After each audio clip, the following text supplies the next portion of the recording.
What's good, everybody? I'm Helen. This is the pod, and this is actually season 2, so thank you for sticking around.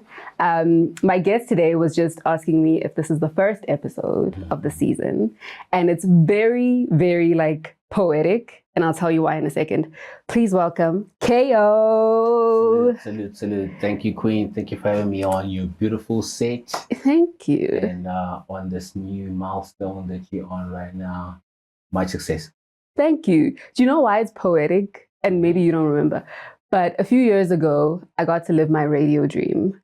And I finally had a radio show. And the first time I was on radio, I was like, oh my gosh, what am I going to do? And then I called you guys and I was like, please, can you come and I interview you? Because it's my first show. See? And you're like, yeah, okay, whatever. And that was my first time on radio. Yeah. How great? Well, but at least this is second season still, so it's not technically. But you're the first guest on the second season. Appreciate it. Full circle moment.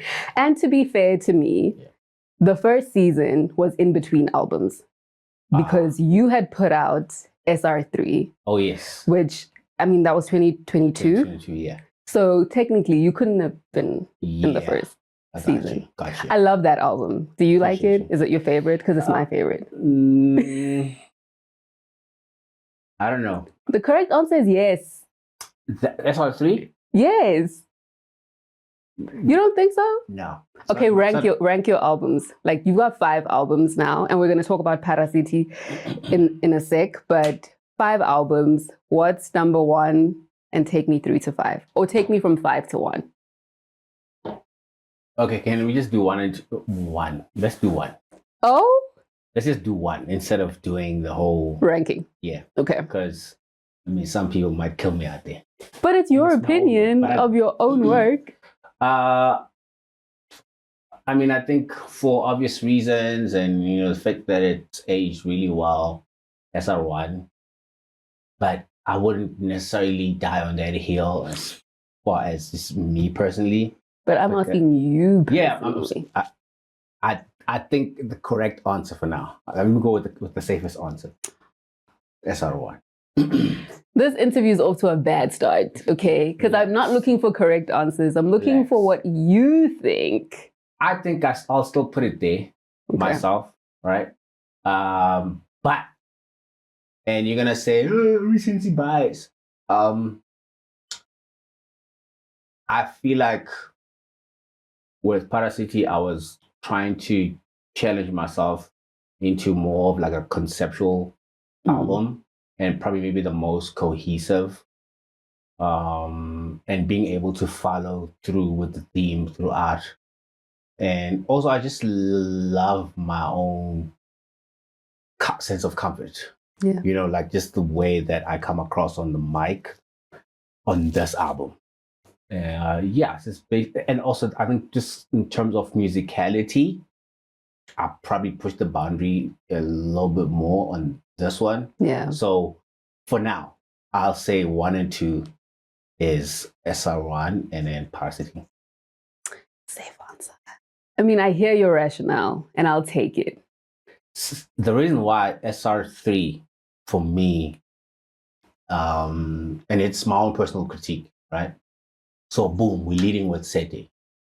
And then, I don't know, sorry, you probably have a whole bunch of questions down the line. And then now I'm like, I know, I wasn't intending to come here, but right. Yeah. My only gripe about SR3 is the fact that the rollout, you know, they sort of kind of railroaded me how I had planned things to play out. And then boom, suddenly, you know, a remix chat was thrown in the mix. And my go-to record directly after Sete was Fezeka with Sakodi and them. And Bobby singing. Yeah, you know what I mean? And she killed that. Yeah. So, and then obviously and the other ones were going to follow. So they just messed up the whole sequence that I had in mind. And then also on top of that, there's also this Java song towards the end, big one. And then, so I didn't get to explore all those singles. Yeah. And then last thing is the fact that maybe some people went into it with, I mean, I was drawn by Sete, and then they got there and found Sete a was rap album. but Yes. and it was the only song. I mean, if I had another Afro beats-esque type of song, just at least have two of them, Sete and the other and another one. I think I was probably gonna benefit a lot more just sequentially and whatnot, just on the overall body of work. But those are the only gripes that I have with that album. Sounds like a lot of gripes, but for me personally, I think SR3 is like, I think it was one of, if not the best album of 2022. Like, if you're a person who's listening, let's talk about the music. And before we talk about the music, I know you're online a lot. Like, your albums reflect that you know what the memes are, you know what's being said, all of that, right? Do you know what paranormal activity is? Yeah, I saw that. Actually, I saw that a couple months ago because I came up with the album title in December. And then when I saw that as well, I'm like, oh, can you explain it to the people who are watching? And because you're going to have to also talk about why PharaCity. Why did you call it that? According to my little understanding of paranormal activity, it's just people sharing their encounters with a para, which a lot of times, unfortunately, it's not so flattering because it's either you're getting mugged or scammed or whatever, Yeah. Yeah. I saw this one girl said Ipara was robbing her and then at night. And then he said to her, you can't be out here at night by yourself. Let me just walk you. Yeah. So that's very fun. See, I love the poetry in what a para symbolizes, right? I love the dichotomy and the just the irony in who they are, right? Because going back to some of the points that I mentioned in the beginning, we give that title to these people who are quote unquote maybe like the black sheep of our society, right? And then here you are in a country that is dysfunctional. You rush into an interview with Helen, and then you get to a traffic light and it's not working. Yeah. And guess who's there to help with the traffic? Right. The traffic light. Right. You know what I'm saying? So just the poetry in that, like, I think for them, as much as like sometimes we might like outcast them in some way, shape, or form, them being able to just do that, something positive for them, it's probably therapeutic. They feel like they're contributing to society, and whether you adhere to the little, traffic control, signals or not, I mean, I remember, like, I used to see near my house is a police station, right? And the traffic light was not working for over a year. Yeah. You might have an idea. This is in the north somewhere, right? Next to a police station. And I get there, and there's a traffic cop, right? A metro cop who pulls up the traffic. This is peak traffic. Yeah. These guys are over there, the paras, obviously. And then the traffic cop pulls up and he chases these guys away. Yeah. Right? And then gets back into his car. So the problem's not fixed. Drives off. You understand me? And there's a police station over there. Before I even move, there's a police van waiting in traffic with me, waiting for the para to signal. That's crazy. For us to move. You know what I mean? Like, it's so crazy. And that's the type of society that we're living in. Yeah. And I guess like there's a lot to be seen in this particular album where there are those like, I'd say like nuances of South Africa. Like, I don't have a better word for it. But before that, was this album supposed to be, I think you spoke too soon? Or is that... So it was supposed to be, but then a light bulb hit me, switched on, and then I was like, I've done, the reason why I changed from that title was because I had amassed a couple of bops and stuff, and then boom, put them together. Hey, here's my album. So I think You Spoke Too Soon was like a bops album. Yeah. So it would be like the Too Muches, and Let Me Cook. And whatnot. Okay. Even Supernova was actually part of that first batch. Yeah. So I just felt like maybe it was just gonna be no different from anything that I've done before, where I just tally up, a couple of tunes and then album. I wanted to almost kind of speak to the times and put out something that is almost kind of conceptual, something that has a message to it, that almost kind of like also marks the time we're in. It's almost like a capsule. If 10 years from now, when we think about hopefully the country will be in a much better space, and then when we look back at, you remember 2025, I want the album to almost kind of just be like a photographic reminder, musically, that takes you literally down that portal to say, I remember this, that, and the third playing out, and this is what I was listening to. Yeah. That's what I was trying to create. I'm just trying to capture, it's almost like a time lapse of where we are right now. Yeah, that's dope. Yeah. I mean, the artist's role is to reflect the times, right? So I think you're doing that. And I also think what's remarkable about hearing you on this album is, to me, it sounds like, do you write every day? I try, but sometimes I just wake up and go to the studio. I don't even know what I'm going to say. Okay. But I get there, put the mic in front of me, and the creative juices start kicking in, and I just record whatever it comes. Yeah. And then before I know it, a song is done. Yeah. The reason I ask you that is because it sounds like you're not reaching, and it doesn't sound like you're challenged in the way of writing. And I'll tell you why I say that. So on the intro, and I have to read these because, I don't want to butcher your stuff. So on the intro, you're talking about a rainy day lana, inkinga zansuku zonke. Yeah. And then you follow that up with Cats and Dogs, which is like raining, like cats and dogs. And then a raincoat. So you have to weather the storm. And for See?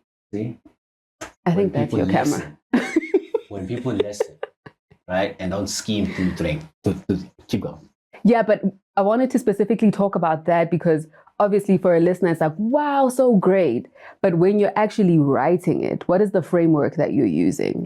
Are you just like, whatever's coming next? Or do you have you put it down? That was a context that I wanted to execute, right? Just from a word play and from a poetry standpoint. Yeah. Right? Where if you listen to it line by line, right? You say, rainy day, thinking as on two song. Okay, cool. You hearing that in isolation. Yeah. But when you're listening to it, like you have put it, right? All the way to the raincoat being a thick skin. Yeah. Right? Then you get to appreciate that whole context as its own thing. Because that's a quotable right there. Honestly, right? Because it becomes a thing of so it wasn't just punching in line by line, but there was a punchline, literally, at the end of it when you listen to that section of the verse.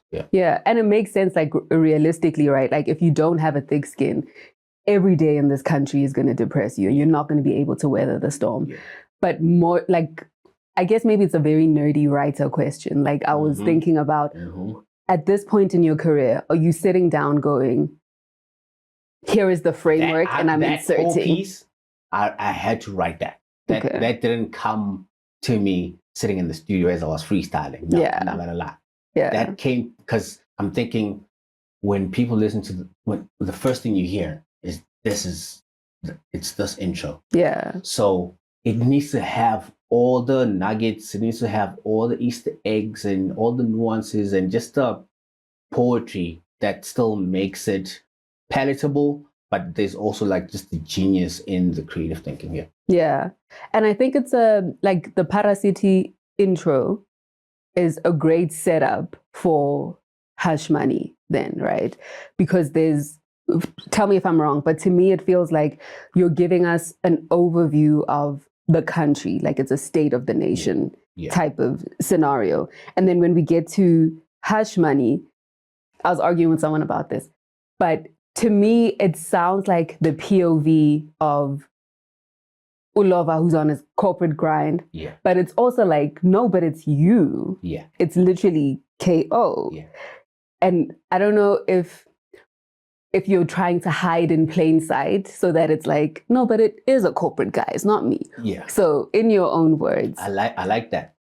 I like what is the hiding in plain sight. I know you do it every album, but this one, I think you're revealing a little bit more of yourself. Yeah. So tell me about Hush Money. I think it's almost kind of like the day in the life, right? Of, let me not say an affluent gent, but I think just someone who is, again, progressive. And just these little things, these little pockets of life, things that we appreciate, even in a, not necessarily only in a boisterous manner, but like just articulating the fact that, hey, so I wake up in, my little king size bed, Egyptian cotton, hit the shower. My shower head is a rain shower. You know what I mean? It's a dual shower for his and her. I get into my ride. Before I leave the house, I put on my Tom Ford cologne or whatever it is, right? Get into my little ride, my little swanky ride. It's just basically just the day in the life. I saw someone of you, partly me, but I think also just the normal human being, like the normal South African who is progressive, who has find themselves breaking maybe like the shackles of poverty or however. You could be driving in your little Golf or driving in a Porsche, but it's relatable to that progressive individual. Yeah. Did I cut you off? You were saying something about someone? No. Okay. Yeah. Doesn't fit anymore. Yeah. I think for me, Hush Money sounds like a gilded cage. Mm-hmm. It sounds very much like when we come from the intro where the whole country is in this state. Yeah. When you don't have money, you're screwed. Yeah. When you do have money, you're trapped.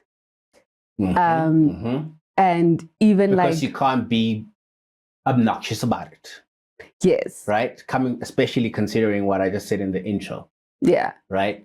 Because if you walk around wearing your money, you got a price on your head. Yeah. In the society. But it doesn't mean we need to be contrived now and live in fear. Yeah. So just the little things just being thrown in there, just appreciation for like cookware on the song. Yeah. Right? You know what I mean? Just little things like that, because these are things that we are still not necessarily worried about, that someone is gonna come and like, do a hostage at the house. Yeah. And, still little things like that. But like, at least for someone who understands the finer things in life, you just get to appreciate some of those things. But even with saying that about the cookware, I feel like it's this dog whistle for those of us who can't necessarily afford Le Creuset, right? Because this guy, he buys Mr. D delivery. Yeah. Then you must also cook with these expensive ass pots. And there's like a sense of excess that's like, even though you have all of that, that's all you have. Yeah. That's a sad situation. Yeah, exactly. Exactly. Because, again, being progressive, I'm just trying to find the perfect majority of the people, right? that majority of our country is subjected to poverty, right? But even in that, there are people who have a taste for finer things. Mm.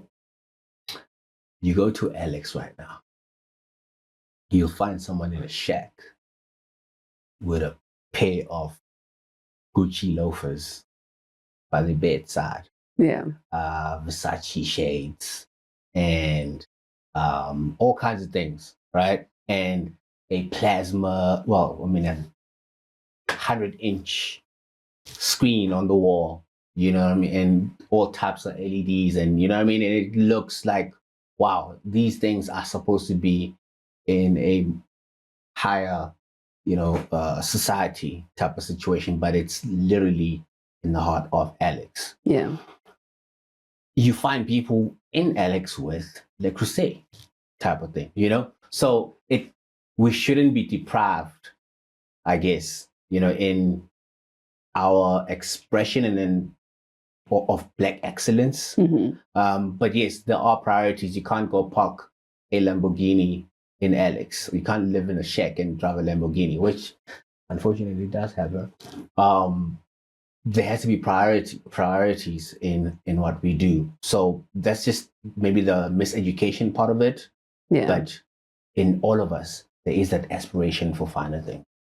I definitely hear that. And for me, I feel like on Hush Money and throughout the album, it feels like there's a difference between appreciating the finer things in life and feeling like you need them to be somebody, right? So like, for example, this guy that we don't know, is it the corporate guy or is it KO? He's got Touch My Blood, Alter Ego, Nemas Country on repeat. And obviously those are all AKA albums. Mm-hmm. And the one narrative around AKA is his confidence and like how larger than life he is, right? And for me, when I was hearing you say that, I was like, so does this guy, now that he's in Cape Town or wherever he is, he needs the reinforcement of someone with authentic confidence so that he can feel confident. And he has it on repeat because he doesn't have it authentically. Nah, I think you're going down too deep. Yeah, but one thing for sure, on the confidence side of things, actually put the confidence aspect up away from it. I think one thing we know, my dog was able to create tunes that fit the moment, that fit things that we can actually just like ride to.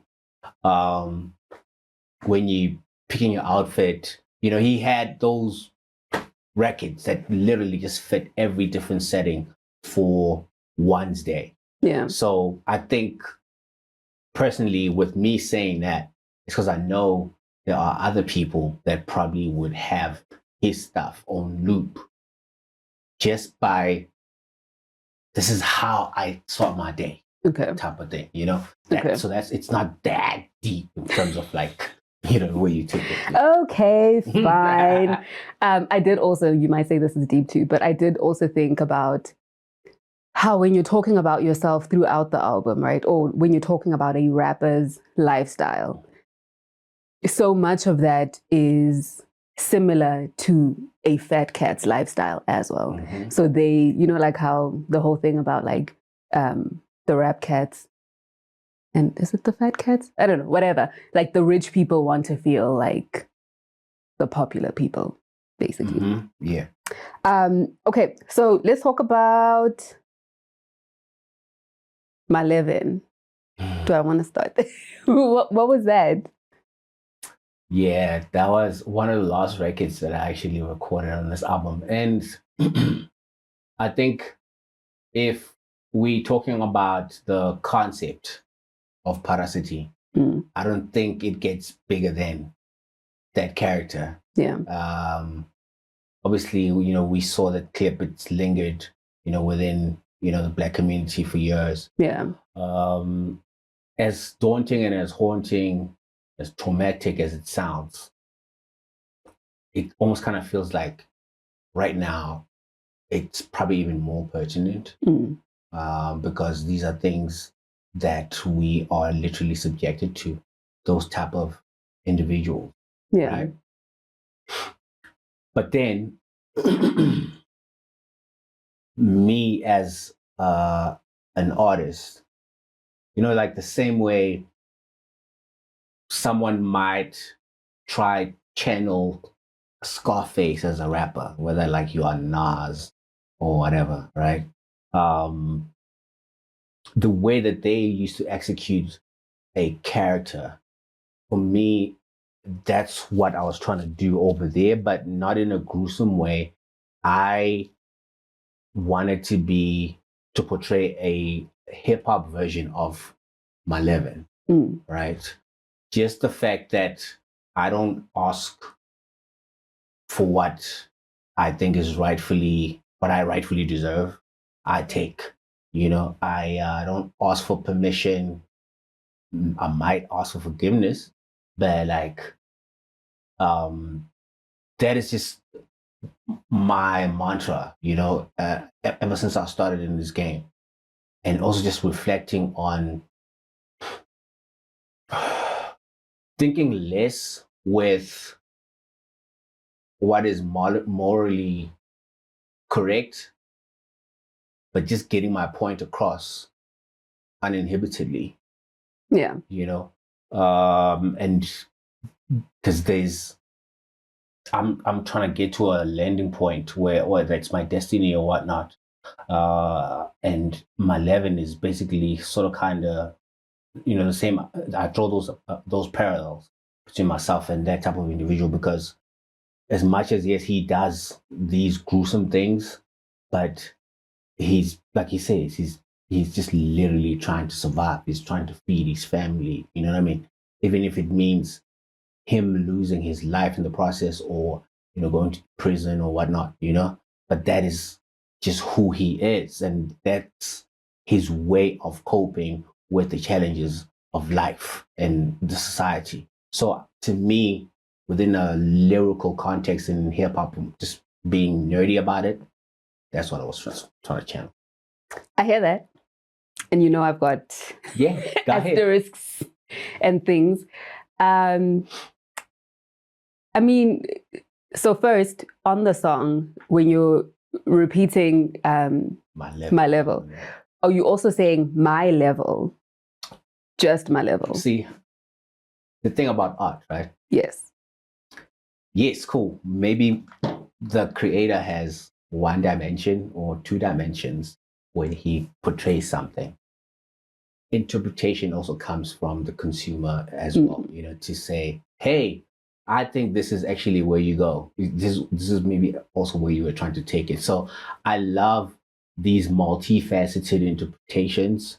And because to me, I can only just present what I present. It's almost like, and he probably gets this, probably maybe like compared to every other artist that we've seen in recent years, Kendrick gets a whole lot of that. Where some of his fans were like, oh my God. He's actually saying. You know what I mean? So if it sometimes lands that way, I mean, it's all good and dandy. I know, Kendrick is somewhere like, I didn't say that. It's just, never mind. But the reason I ask you is because how you just described how you came to Maleven and the parallel. Yeah. For me, like it makes me wonder about how we got here, and specifically for men in this country. So with SR, the first Skanda Republic, the way you open the album and you start De La Gufa is with another iconic soundbite, right? Like very much, I wouldn't even call it hyper masculine because I don't know if you guys claim that as masculinity, but like this. Sometimes we do. Sure. I do. Okay. But it's also like someone who very much wants to take from another person, right? He wants, well, actually in that one, someone is taken from him and he wants his money back, right? But with Maleven, he's literally in someone's house putting their baby in the oven. Crazy stuff. So that's not necessarily, like I hesitate to accept you saying you ask for forgiveness. Oh, that's similar to my living, Yeah. because you are taking what's rightfully yours, whereas he is going into someone's home and taking something that's not rightfully his. Yeah. So why do you want to associate yourself with that? The reason why I say the parallels for me are there is purely because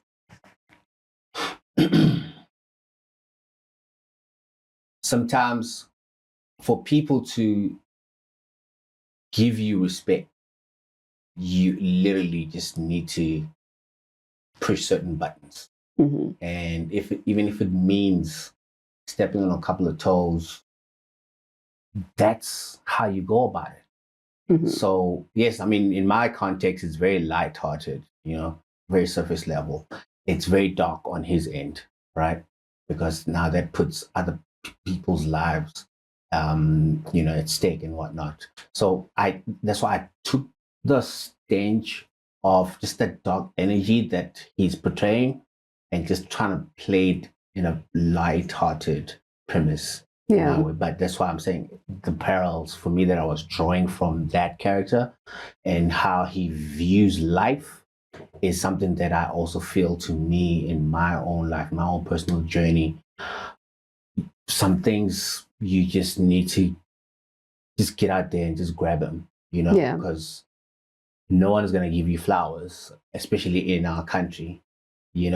Sometimes you need to go to someone's garden and go pick the flowers, or go to a nursery and pick the flowers from there. You know what I mean? Because that is just, it's not, someone is not going to bring them to your doorstep. You know why that makes me, I'll even say anxious, Mm-hmm. because I think people like you are so talented, so successful, so all of the things that young people can look at and be like, I want that, right? Yeah. And they're not necessarily saying, I want my Levin. Yeah. But when you associate yourself with my Levin, Yeah.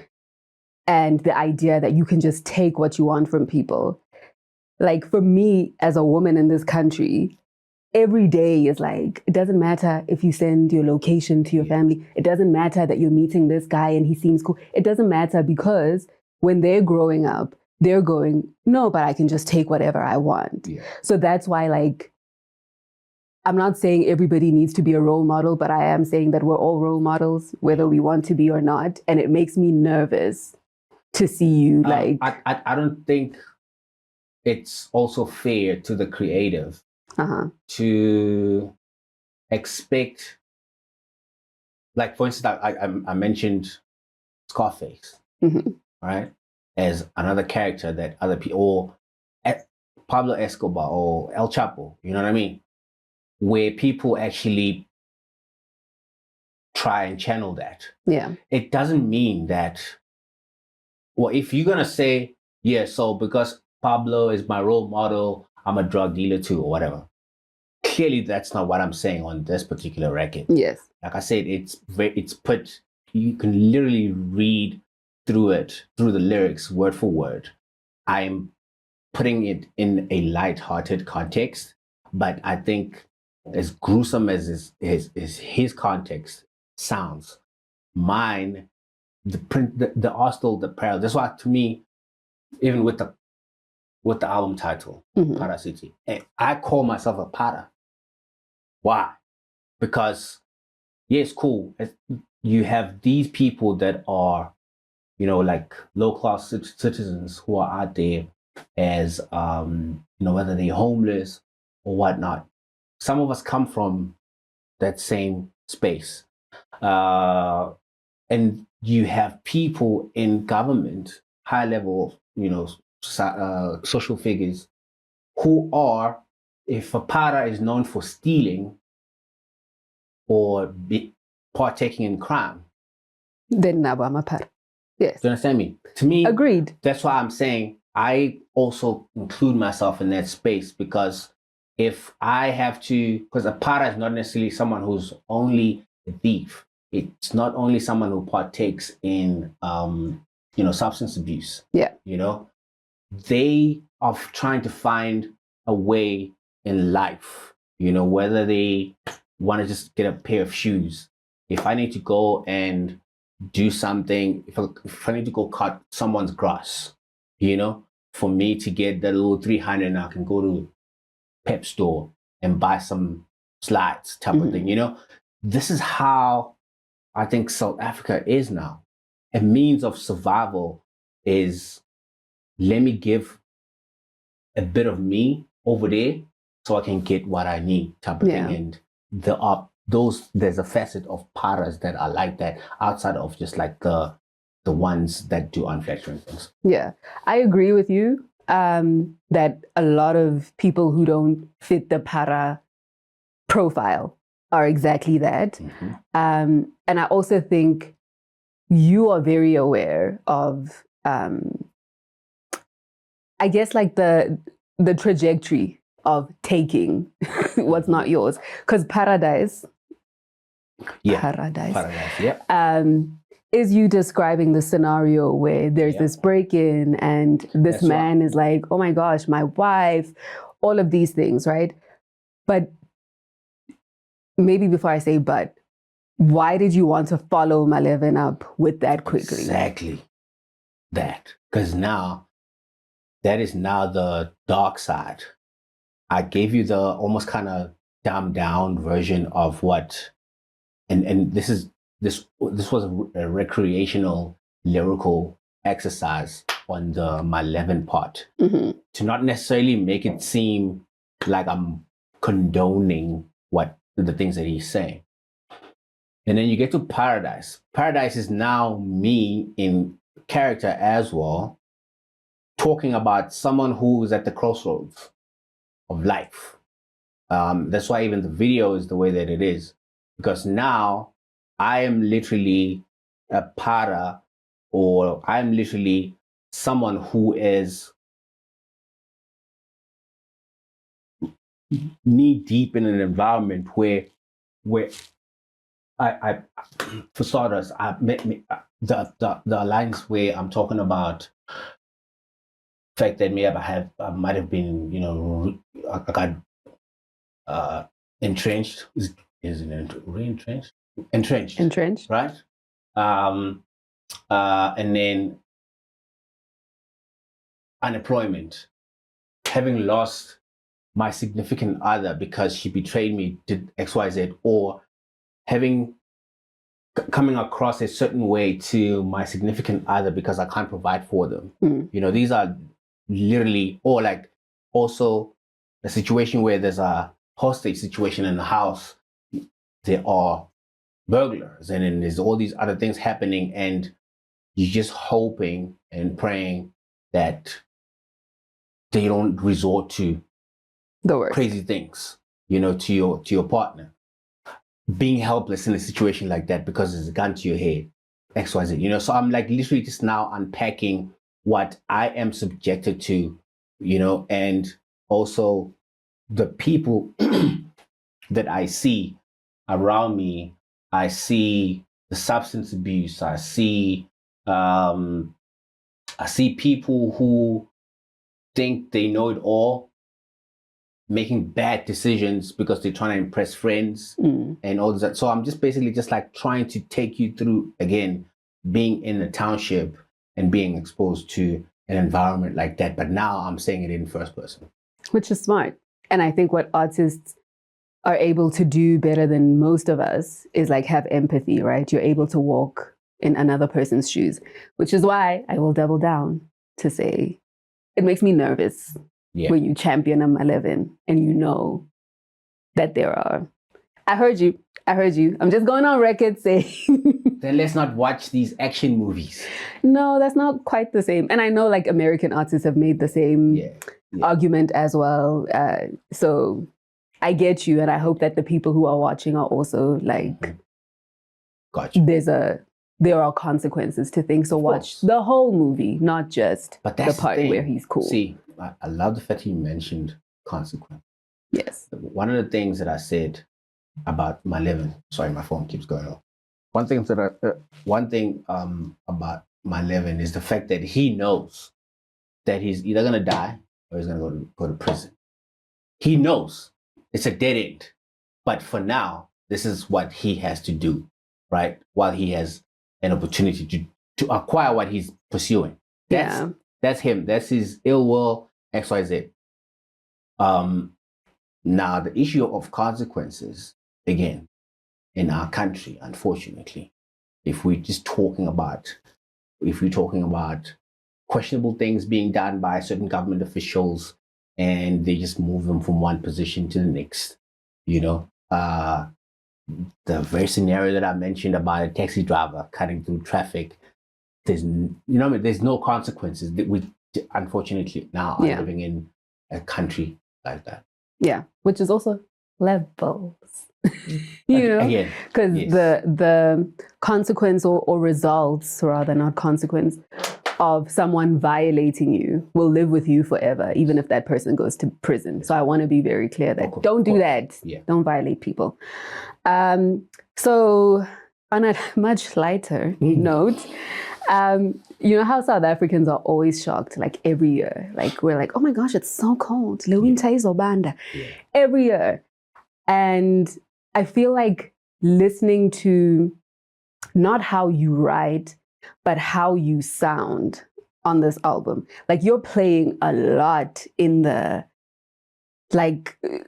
songs of our summer kind of territory. Yeah. Like there's very specific like Mace references, right? Yeah. There's very specific like Bad Boy era, very like Tupac-esque, very, and to me when I was listening, I was like, man, this feels like the summer of 98. Exactly. Like were you alive in 1998? Like that, I mean, the last half of that year, we had Halloween, TKZ's Halloween. You've got some TKZ-isms throughout the album. I mean, obviously, California Love was like, I think 2 years before that. Yeah. But I mean, we were getting albums late then. And like, shelf life was still important. But to me, I was like, man, this feels like the summer of 98. Yeah. Were you feeling like the summer of 98 when you... It's not even the summer of 98, but I think one of my biggest anchor on this album was nostalgia. Mm-hmm. Right? Like some of the stuff that I personally grew up on. And maybe I might have not understood it back then, right? I didn't understand how great Mace was, for instance, back in the day, because as an artist, and especially like when you're still starting art as a lyricist, you think that's garbage, right? That's how some of us viewed it. Right? They're like, what is this whole mumbling thing? And, why is he not like projecting and whatnot, That's so sad because I loved Harlem World. I mean, I love that era. The girls appreciated that a lot more than the guys did. Because for us, we were used to the Biggie vibe, whether it's Wu-Tang and Mobb Deep and, all that grunge. We led with grunge and Nas and whatnot, around that time, within the commercial space. So when we saw that, it was damn near like, yo, this is bubblegum, right? But then with time, you got to understand the genius of, I know he's going through the motions right now, the genius of Diddy, right? His A&R ear as a producer and whatnot, So the fact that they were able to, they introduced swag, literally. They introduced swag and being cool in hip hop, right? The way that they did it. So to me, just looking at that, things that added that little fluff, in hip hop. Yeah. Things that pushed the genre closer to the females, to outside of just making it cool for the gents, or even outside of hip hop heads. That's to me something that I admire at a high level, and that's why even over the years, even before this album, you'll get Us Kind of Love and you'd get all these other songs. Knowing what will perform well on radio is purely because I'm a student now even in hindsight, of how all these different guys did that. Like, even if you want to use Drake as also another, reference point to know exactly, because Drake is one of the reasons, and I'm not checking in, I'm not trying to be blasphemous or anything, but Afrobeats was always a big thing. But when Drake put his touch to it, by standing side by side with Wizkid, for instance, it just put a magnifying glass to the entire movement, and then everyone else started plugging into it as a result. So to me, my Nigerian friends don't come for me. He's an artist; he can say it. But I'm saying he literally, it's the same. It's the same thing as South Africans blew up Amapiano, and then the Nigerians, when they saw it, they made it travel even more, right? By putting the magnifying glass. It's the same thing. I know people hate hearing Amabeats, Amapiano and Afrobeats together. So we all are a product of someone else saying, hey, I actually like what you guys are doing over here. Let me try and use my platform. And I'm not saying that's what he was doing for Nigerians. Yeah. I'm just saying he found something that he fell in love with from what the Nigerians were doing, and then he did it his own way. And the next thing you know, there are American artists making Afro beats. Yeah. So I mean, I heard Travis on over and Amapiano beats. These things wouldn't happen if some of the Nigerian guys wouldn't have done what they did. So to me, that's just how I look at the universe. I think it's interesting that on this album, it doesn't feel like you bulldozed a sound or we're going for Bad Boy specifically only, right? Like it feels like on Summer to Remember, the memories are very Park-esque. Yeah. I feel like there's some Tom Ford, Jay-Z flow going on there. Not even. I don't know. Maybe see, the thing about being a creator sometimes, you just lay down what you lay, and someone else is like, hey, this reminds me of this particular song. And then you're like, okay, I get why they will say that, but maybe in the back of my mind, I didn't even have that. But definitely Tupac was there. But kind of where I was trying to go is it feels like you already know that you can write, so you're not stressed about that, but it feels like you were playing sonically, like with your voice as an instrument and how you want to sound. Okay, so then I guess that's the answer, that yes, that's what you were doing. I definitely was. I mean, I wasn't trying to think too hard about things. And just, again, like I was saying, sometimes I would go to the studio with no idea what I'm going to do. And then the things that come to mind, I just laid it out there. Because before this, I was very meticulous and over preparing. And then sometimes I even would over prepare, write a whole song, get to the studio and try to record it, and it sounds like garbage. I'm like, I wasted my time.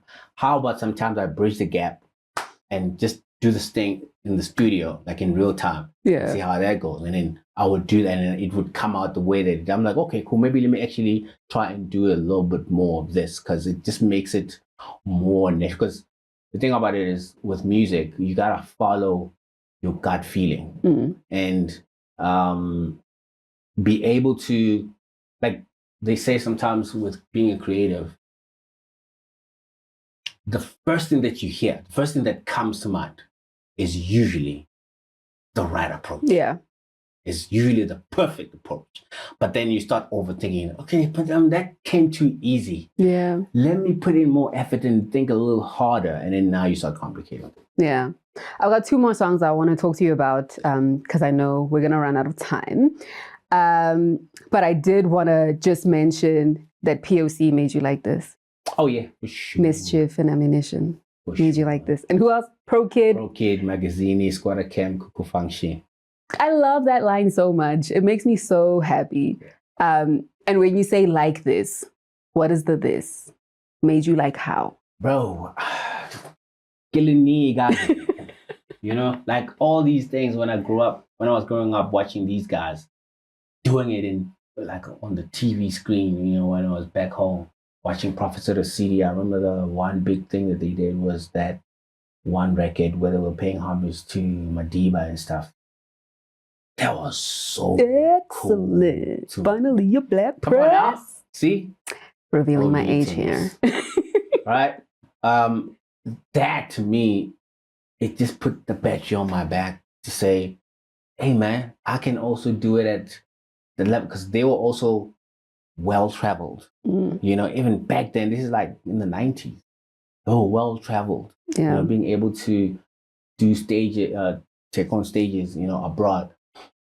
To me, these are things, these were aspirations, these were pipe dreams. Pro Kid, for instance, and Mugs. I remember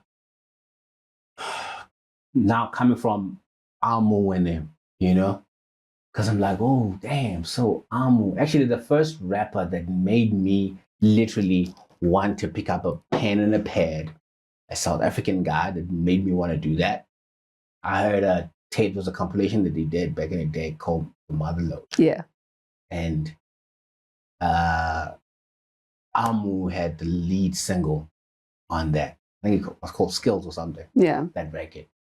When I heard that, I'm like, wait, so there's a guy from Soweto who's rapping like this? Oh my God. So like, I can do this too. You feel me?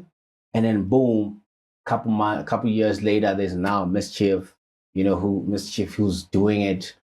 He wasn't necessarily as great as the Amus, but like he just had the swag, and you know, he was so convincing, even in his tone. You know? Yeah. We want to sound like him. Sorry, there's a lot going on.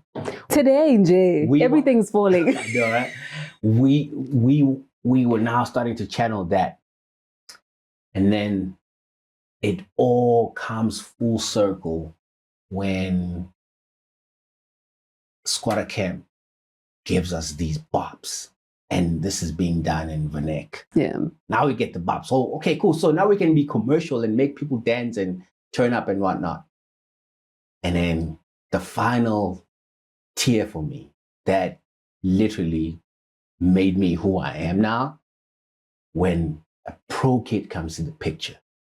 Because I come from being inspired by, you know, the Nazis, the Big L's and whatnot, you know, but these are all American. Yeah. I used to almost kind of like have goosebumps when I'm listening to Nas. I'm like, oh my God, like Prodigy from Mobb Deep, you know? That feeling was, to me, was so crazy and so unique. And then I'm like, man, like only the Americans, because as much as Amu inspired me to do what I did, respectfully, you know, that whole thing, the goosebumps, you feel me? Like yeah. Even just the way Pro Kid was sitting on beats, and it's Vanek, but it gives me the same feel as what the Americans are doing. The lyrical wizardry and the wordplay and the flows and XYZ, you know? And then that's literally who I became to this day. So when I say those guys made me like this, real facts. Almost 20 years, almost. It's insane. That's crazy. Yeah. I want to talk about Thokoza. Oh yeah. Because it reminds me of Fezega, because it starts off with the female lead vocal with Naledi, Emtee, and 25K. Yeah. And to me, it feels like maybe Emtee and 25K make sense, but like this is a combo that I wouldn't have thought of, like all of you guys. So did you guys all record together? Like, tell me a little bit about that song. Yeah. All of them, all those people that are on that record. The first person that I got was Naledi, because in my mind I'm like, but just think about this intro, this big opening, you know, very soulful and whatnot, and then it just goes full on hip hop. Yeah. After the drop, so she came in and she laced her part, and I just appreciated how so humble and just the openness to learn and take guidance, you know. Because a lot of times as artists, you know, we just think we got it all figured out. Yeah. You know? So boom, she does that. And then Emtee also comes to the studio, wrote his verse right there. And I'm like, oh, he just took it to a whole nother plateau. Yeah. You know? with the melodies and whatnot. I enjoyed that a lot. And then 25K was obviously like the last guy that came. Actually, they were recorded the same day. And he just also came in and he just like literally just like skated on that record. He's so happy to be on a song with you.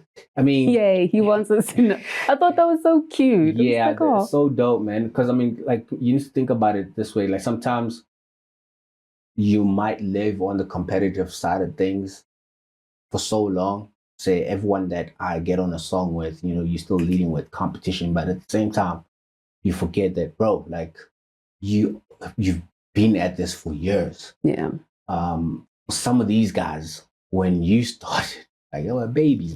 Yeah, they don't know the summer of '98. You know what I mean? And Naledi wasn't even born by then. You know, so for them to actually be there and be like, okay, are you happy with that? Like, what else do you think I need to do? You know? And if I do have any, or if I like, no, out the gate, this is perfect.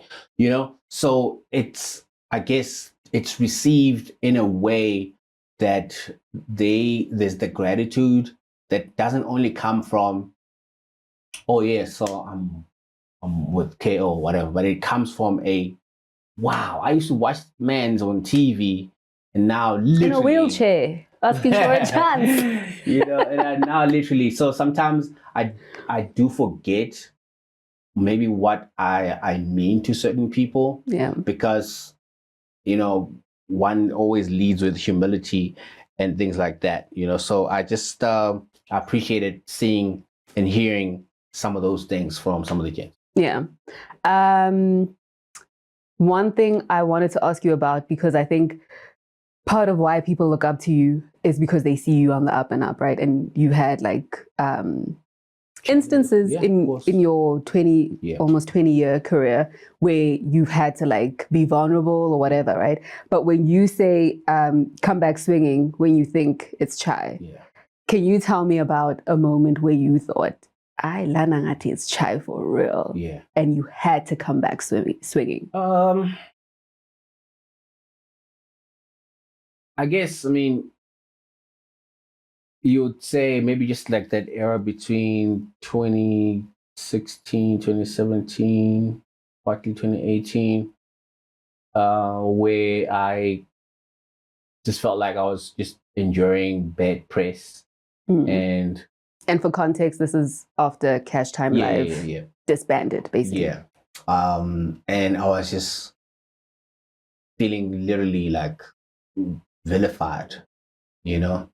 Actually, which is why on the song I say, first you get idolized and you get villainized. Because having been around for that long, and then suddenly now there's a pitfall, having to navigate the waters during your low point in your career, and being able to come out on the other side, I think the likelihood of another big pitfall becomes almost kind of null and void. Because once you make it out of that one big dip that was supposed to be the end of everything, so that time for me, it took a lot of self-reflection and reminding myself of who I am, you know. And then that's why, you know, you gradually started seeing me starting to find my feet a little bit again, you know. Super Duper comes out, and the next thing you know, a couple years later, they set it and whatnot, and then we are still here. So it's also me not necessarily dwelling on those tumultuous times, but it's also just a constant reminder to myself and to someone that listens to my music to say, I'm not gonna sit here and say it's been all rosy and you know it's been a smooth ride the entire time. Of course not. But when you study me, as much as some people might look at me as an epitome for longevity, but don't look at only the good side of things. Also study the failures and the stumbling blocks and the missteps, because the missteps are the reasons why there's the good. You know what I'm saying? So I'm grateful to be in the position where I am, where I can still continue going and still grow, and there's still an appetite for people to collaborate with me, who only need me, but you know, they still open their doors to build with me, and people who still find it within their day and time to press play on my music, and also for the media, yourselves, radio and TV, to still put my stuff on high rotation. It's in this case, we can apply maybe the word privilege. I'm in a privileged position, not because someone did this for me, but the years that I've amassed in the space have made it very easy for some of the things to actually play out in my life, and I'm highly grateful for that.